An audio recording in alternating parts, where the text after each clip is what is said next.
लेकिन आज ये इस तरह का भारत मैं देख रहा हूँ कि जो अफगानिस्तान से बदतर हालत है रुपीज की, ऐसी जो दिखाते हैं ना कि मुस्लिम आतंकवादी या पाकिस्तान, ये सब फिल्में में देखना बंद कर दिया है।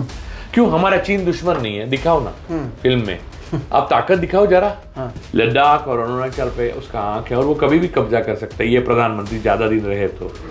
हमेशा रखो, याद रखो कि इस दुनिया में ऐसा कौन सा तानाशाह है जिसने दबाया वो बाहर नहीं आया। मोदी जितना कोई सरेंडर नहीं कर सकता, क्योंकि किसी के वेस्टेड इंटरेस्ट यूएस, इजराइल और चाइना में नहीं है।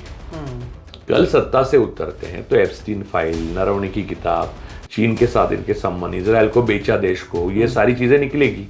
यहाँ नरवणे को आप चाइना के खिलाफ लड़ने की परमिशन नहीं दे रहे, वहां राफेल का क्या हुआ पाकिस्तान में आपको पता नहीं है। ऑपरेशन सिंदूर की हर हार के बाद वो एक सेलिब्रेशन करते हैं, एक करारी हार हो जाती है हर, और उन्होंने कभी जीत देखी नहीं, करारी हार हो जाती है, फिर एक बड़ा सेलिब्रेशन करते हैं। अब लेकिन सुब्रमण्यम स्वामी बार बार बोल रहे थे कि चाइना के पास कुछ राज है, जैसे यूएस के पास भी है, अब तो पता ही चल गया, तो इसलिए ये बात नहीं करते चाइना के खिलाफ। घर में घुस के मारते हैं, नया भारत है ये वो वगैरह वगैरह, और रियल में जैसे ही पता चलता है कि धुरंधर केवल टीवी में रह सकते हैं। ये तो भारत का दुर्भाग्य है कि सारे विश्व में भारत ही एक देश है जिसके मुखिया को ब्लैकमेल करके, हर देश एक्सप्लॉइट करके भारत को चूस रहे हैं, भारत को काट रहे हैं। फिर उत्तराखंड, बिहार, झारखंड, असम, यहाँ पर हिंदू मुसलमान को इस तरह से यूज कर रहे हैं लोग, ईसाइयों को इस तरह से यूज कर रहे हैं कि इनकी पापों की कोई गिनती नहीं हो सकती। कभी जो गोदी मीडिया कहता है कि उनके नाम से कभी ट्रम्प थर-थर कांपते हैं, कभी शी जिनपिंग थर-थर कांपते हैं, तो ये कई चीजें हुई हैं जिस पर हमें लगा कि बात करने की जरूरत है, और इस मुद्दे पर और किससे बेहतर बात किया जा सकता है। हमारे साथ राजू परूलेकर सर जुड़े हैं। तो एक आदमी को बचाने के लिए 140 करोड़ मर रहे हैं, एक आदमी के राज बचाने के लिए। अब ये राज बहुत है। आज तो एप्स्टीन फाइल का और एक लेटर आया है जिसमें एप्स्टीन पूछ रहा है अपने दोस्त से कि मोदी अब सत्ता में आ गए, जब 2014 की बात है, मई की 8 दिन में, और हम जेटली और मोदी को मिलने जाएं क्या। तो इसका मतलब तब वो सेक्स ऑफेंडर डिक्लेयर था, नोन। तो ये इसके आगे बहुत सारी चीजें, एप्स्टीन फाइल की तो अभी तो बस वो आपने क्या ही देखा है। हो सके उतना बचाने की कोशिश करेगा सरकार को मोदी, और ये जो बाकी जो लोग हैं, जो बीजेपी के लोग हैं। फिर भी वो अगर कहते हैं कि मुझे ऐसा महसूस हुआ जबकि चीन अंदर आ रहा था और मुझे इंस्ट्रक्शन, क्योंकि सेना, ये लोग जो भक्त लोग बोल रहे हैं उनको कुछ मालूम नहीं है, सेना को पूरे ताकत यानी पूरा अपने दे दिया है, फुली छूट दी, ऐसा नहीं होता है। सेना को स्पेसिफिक इंस्ट्रक्शन के बिना किसी भी डेमोक्रेटिक कंट्री में सेना कोई एक्ट नहीं करती, एक गोली भी नहीं चला सकती। तो वो चाइना को देखते हुए नरवणे साहब ने इमीडिएटली मंत्रालय में यानी कैबिनेट में फ़ोन किया। वहाँ पर उन्होंने लिखा है कि ढोवाल थे NSA, फिर राजनाथ सिंह थे, फिर प्रधानमंत्री, सारे लोगों पर उन्होंने बताया कि ये ऐसा है। तो उनको अनुमति चाहिए थी, क्योंकि देखिए minister of external affair is a democratic affair. Ministry of external affair military के अंडर नहीं आता हमारे देश में। तो अगर आप उस देश के साथ ताल्लुकात जैसे रखना चाहते हैं उस हिसाब से मिलिट्री एक्ट करती है, ये बात समझिए आप बात को। तो मोदी इंडिसिसिव थे, उन्होंने जवाब नहीं दिया NSA, और वो बोले 2.2 घंटा वो लगातार बेचैन रहे। और आखिर वो राजनाथ सिंह का बात होती है तो वो कहते हैं जो उचित समझो वो करो। यानी ऐसा कोई निर्देश ही नहीं जिससे हम तय कर सके। यानी एक जनरल के लिए इससे हताशा की बात क्या हो सकती है, जिसने अपने जीवन भर देशभक्ति, मातृभूमि, ये सब पढ़ा होगा ज्ञान प्रबोधिनी में, उसको ऐसे एक पल पे जो सरकार जो उसके विचारों की थी, उसने, उसके प्रधानमंत्री ने इंस्ट्रक्शन पे बोला गया, उसके रक्षा मंत्री ने कि जो उचित समझो वो करो, तो उन्होंने आगे लिखा है।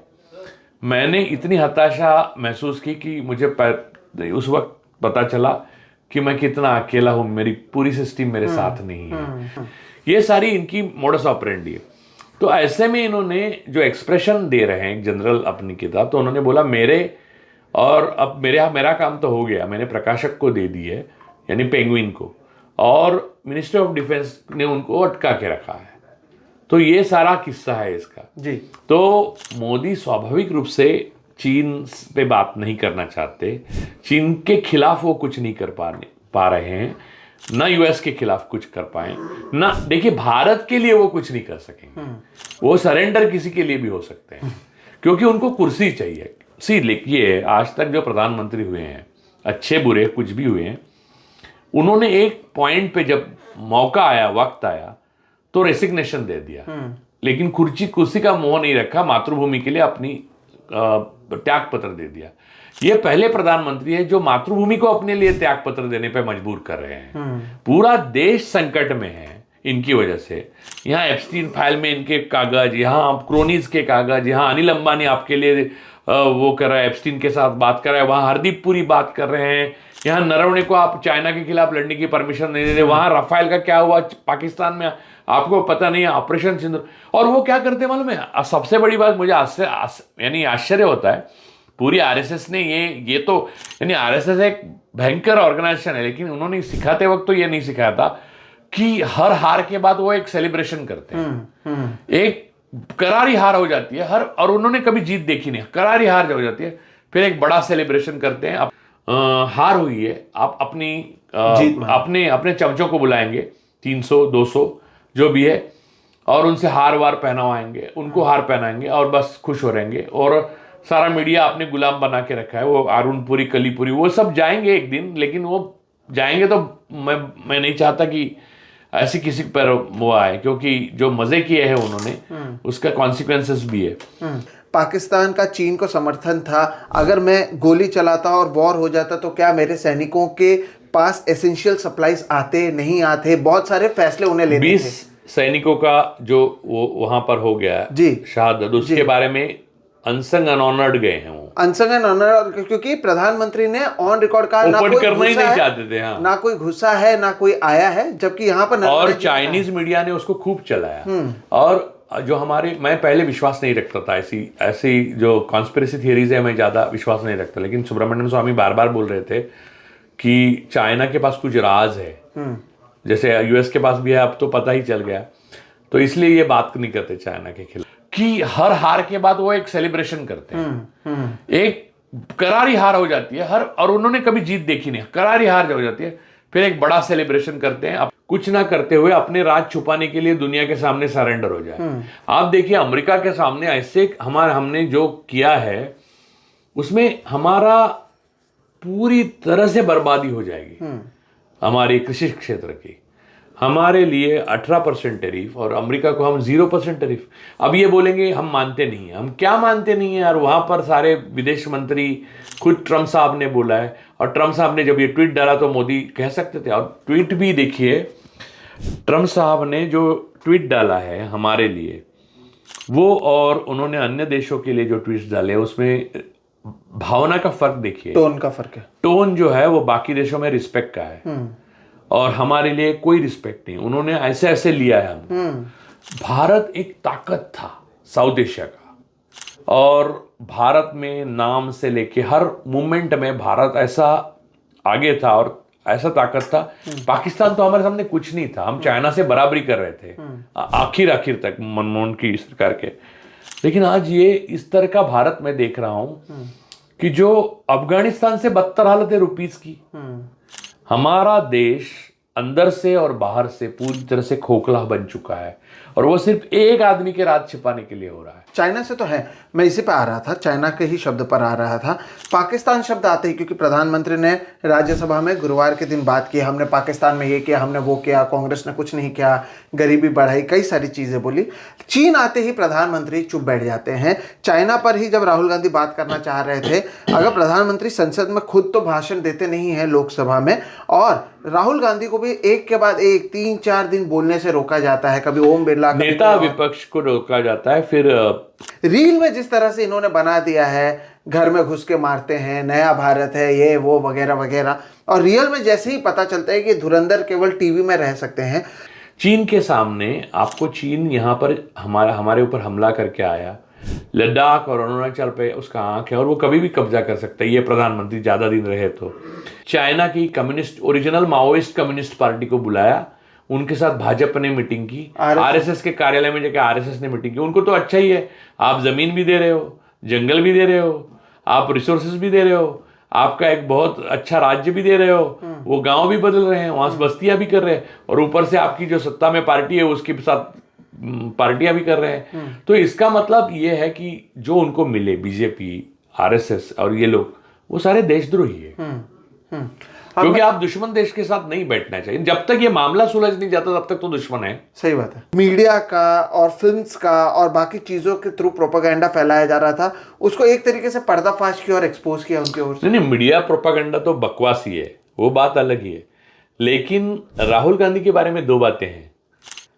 एक, पुख्ता सबूत ना हो तो वो बोलते नहीं है, यानी जो बोलते हैं तो आप समझ के चलिए वो है चीज दुनिया में। और दूसरी चीज, वो जो प्रधानमंत्री के बारे में प्रेडिक्ट करते हैं वही करते प्रधानमंत्री आगे जाकर। तो उन्होंने बोला था पीयूष गोयल का बयान आने के बाद भी, ये तो ये डील करेंगे यूएस के साथ, ऐसे ही झुक जाएंगे उनके सामने, और वैसे ही हुआ। उन्होंने कहा था चाइना पे एक शब्द नहीं बोलेंगे, कितने 4 साल से लगातार बोले हो, चीन पे बोलेंगे नहीं बोल रहे हैं। तो ये सारा जो मामला है उसमें भारत का देश फंस चुका है, और जिसने फंसाया वो अभी भी सत्ता में है। ये किसी भी अन्य देश में नहीं हो सकता है कि देश का डंका बज रहा है। सच्चाई यह है कि इससे भारत को नुकसान है, भारत के किसानों को नुकसान है। ये बात भी आपने सिर्फ कही। किसानों को नहीं, मैं आपको बताता हूँ, भारत की एक भी सेक्टर ऐसा नहीं जिसमें फायदा है। क्योंकि ट्रम्प साहब ने हमारे देश के फायदे के लिए वो बनाया नहीं है, वो सिर्फ अमेरिका का फायदे के लिए बनाया है। उनको लगता है भारत एक बहुत बड़ा मार्केट है, बस इतना ही रहा भारत का। मोदी जितना कोई सरेंडर नहीं कर सकता, क्योंकि किसी के वेस्टेड इंटरेस्ट यूएस, इजराइल और चाइना में नहीं है, ना ही किसी के क्रोनीज है। देखिए, इनमें से किसी का नाम एप्स्टीन फाइल में नहीं आया, ना ही इनका नाम चीन से जुड़ा है, ना ही इनका इजराइल कोई रिस्पेक्ट करता है। ये बेस्ट है देश के लिए।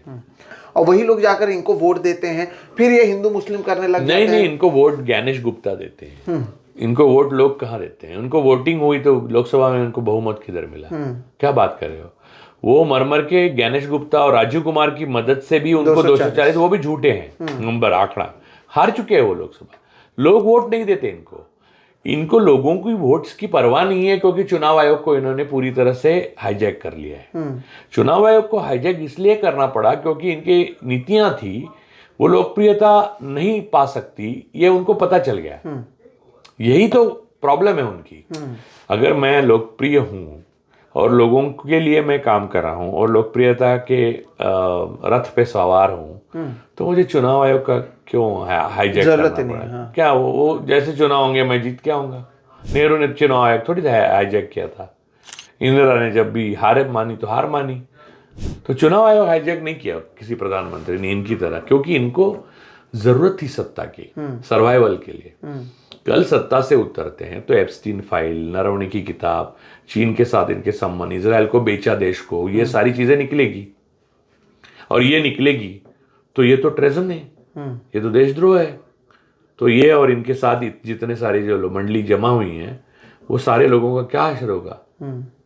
कि इनकी छवि इस पर बनी थी कि ये एकदम मजबूत नेता हैं। जैसे मैंने उदाहरण भी दिया, मजबूत का मतलब बॉडी से है क्या? बॉडी मास से तो नहीं है ना। लेकिन आप अपने सेना को भी अगर छोड़ देते हैं तो ये आपके पर्सनालिटी के बारे में क्या दर्शाता है? और उसके बाद जिस सेना के नाम पर आपने 2019 में वोट मांगा, जिस सेना के नाम पर ऑपरेशन सिंदूर के बाद आप देश भर में घूमते रहे, उसी सेना के एक अधिकारी को आप झूठा ठहराने पर लग जाते हैं, उनके किताब को रिलीज नहीं होने देते हैं। ये इनकी जो दो चीज पर ये जीतते थे, एक तो हिंदू मुस्लिम करते हैं वो हमें पता है, दूसरा देशभक्ति के नाम पर जो है पूरा चीज करते थे। एक तरीके से उनको एक्सपोज जो है इस किताब से हो रहा है, जिसकी बात आप ये किताब कांग्रेस, नेहरू, मैं, पाकिस्तान, मुसलमान हमेशा के लिए मना करना चाहिए। वो भाषण नहीं दे पाएंगे, क्योंकि यही तो बोलते हो बस मैं, मुझे, मेरी, कि इन्होंने इसी हफ्ते नेटफ्लिक्स पे धुरंधर आई, जिसमें ये घर में घुसकर मारते हैं, ये करते हैं, वो करते हैं, ऐसा जो पूरा प्रोपोगेंडा दिखाया है। आप पे धुरंधर का बहुत परिणाम हुआ है लगता है। मैंने देखी नहीं, मैंने देखी और मैं इतना हंसा, मैं उसके बारे में भी आपको बताऊं कि मुझे लगा था कि शायद क्रिएटिविटी के थ्रू इन्होंने प्रोपोगेंडा किया होगा, लेकिन नहीं। देखिए, मैं एक बात बता रहा हूँ, दो चीजें हैं। मैं शहीद भाई by rule, as a rule मैं दो चीज़ें नहीं करता आजकल। एक जिसमें आतंकवादी सिर्फ मुस्लिम दिखते हैं वो फिल्में नहीं देखता, क्योंकि हमने गए 6 साल में देखा है कि ज़्यादातर आतंकवादी या खुफिया जो है पाकिस्तान के वो हिंदू थे। कुरुलकर तो मेन उदाहरण, और भी है, वो भागवत लेडी थी यहाँ पर पकड़ी गई और औरंगाबाद में, यानी संभाजी नगर आप कहते हैं, वहाँ पकड़ी गई। वो सारे तो हिंदू थे और ब्राह्मण भी थे। तो बात यह है, ऐसी जो दिखाते हैं ना कि मुस्लिम आतंकवादी या ये सब फिल्में में देखना बंद कर दिया है। क्यों? हमारा चीन दुश्मन नहीं है, दिखाओ ना फिल्म में, आप ताकत दिखाओ जरा। फिल्म में दिखाओ कि चीन दुश्मन है और अरुणाचल का भी कब्जा कर रहा है और आप उससे लड़ रहे हैं, और वो क्या बोलते हैं अपना, वो रियल लाइफ में नहीं, कम से कम फिल्मों में तो करेंगे। हाँ, नरवणे सुन रहे हैं, यानी माधवन सुन रहा है कि जो है उचित है वो करो। और माधवन फोन रख देता है और फोन की तरफ 10 मिनट देखता रहता है, वहीं अंध हो जाता है फिल्म का। ऐसा करिए ना, फिल्म बनाइए ना। सच्चे देखिए, हमेशा याद रखो कि इस दुनिया में ऐसा कौन सा तानाशाह है जिसने दबाया वो बाहर नहीं आया।